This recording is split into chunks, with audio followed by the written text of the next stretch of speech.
Hoy hablaré sobre los caudillos en la vida republicana del Ecuador. Un caudillo es un líder con gran poder e influencia, ya sea militar, político, social, que guía y conduce a un grupo significativo de personas dentro de una organización, comunidad o nación.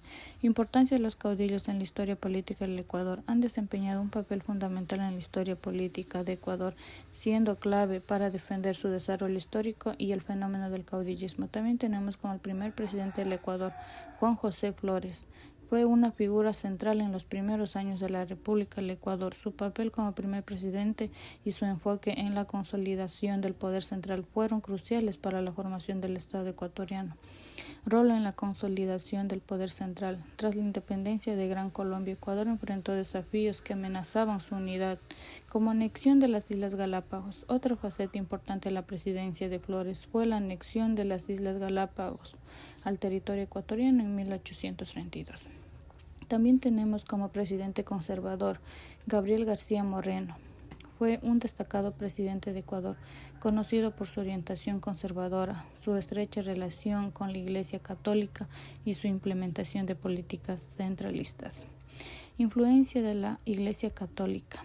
Durante el gobierno de García Moreno, la Iglesia Católica tuvo una gran influencia, siendo considerada un pilar fundamental de la vida nacional y la moral pública, como implementación de políticas conservadoras y centralistas. García Moreno promovió el centralismo, concentrando el poder en el gobierno central. También tenemos un líder de la Revolución Liberal, Eloy Alfaro. Fue una figura clave en la historia de Ecuador, conocido principalmente por su liderazgo en la Revolución Liberal, su defensa de la laicidad y las reformas sociales y su impacto en la modernización del país. También fue defensor de la laicidad y reformas sociales. Eloy Alfaro defendió la laicidad del Estado, promoviendo reformas como la desamortización de bienes eclesiásticos, una educación laica basada en principios científicos y legislación progresista que incluyó leyes laborales y derechos para las mujeres como el divorcio. Impacto en la modernización del país. Las reformas de Alfaro modernizaron Ecuador, impulsando la infraestructura y tecnología, promoviendo la descentralización y fomentando el pensamiento liberal y científico. También tenemos como presidente durante la era liberal Leonidas Plaza. Fue un líder destacado de la era liberal en Ecuador, impulsando reformas económicas y sociales que contribuyeron significativamente a la modernización del país. Promotor de reformas económicas y sociales. Leonidas Plaza impulsó la modernización de la infraestructura, reformas fiscales y tributarias y avances sociales fundamentales para el desarrollo de Ecuador en su época. Legado en la modernización del país. Leonidas Plaza fue clave en la modernización de Ecuador, promoviendo el desarrollo económico con reformas en infraestructura y tributación, un Estado laico y republicano. También tenemos otra figura política recurrente en la historia ecuatoriana, José María Velasco Ibarra.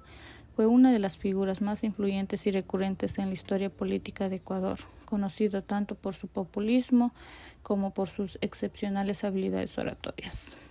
Conocido por su populismo y habilidades oratorias, Velasco Ibarra destacó por su habilidad oratoria, carisma y populismo, conectando profundamente con el pueblo y presentándose como defensor de los marginados. Otra figura política recurrente en la historia ecuatoriana, Rafael Correa Delgado. Fue una de las figuras más influyentes de la historia política reciente de Ecuador.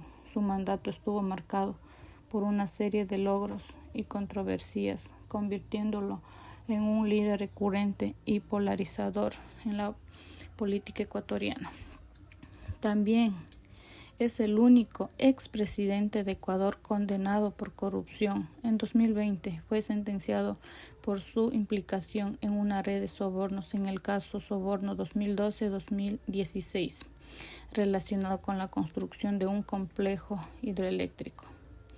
Único presidente que duró en el cargo 10 años consecutivos, en el año 2007 hasta el año 2017. Su gobierno experimentó crecimientos económicos sostenido gracias a la bonanza petrolera.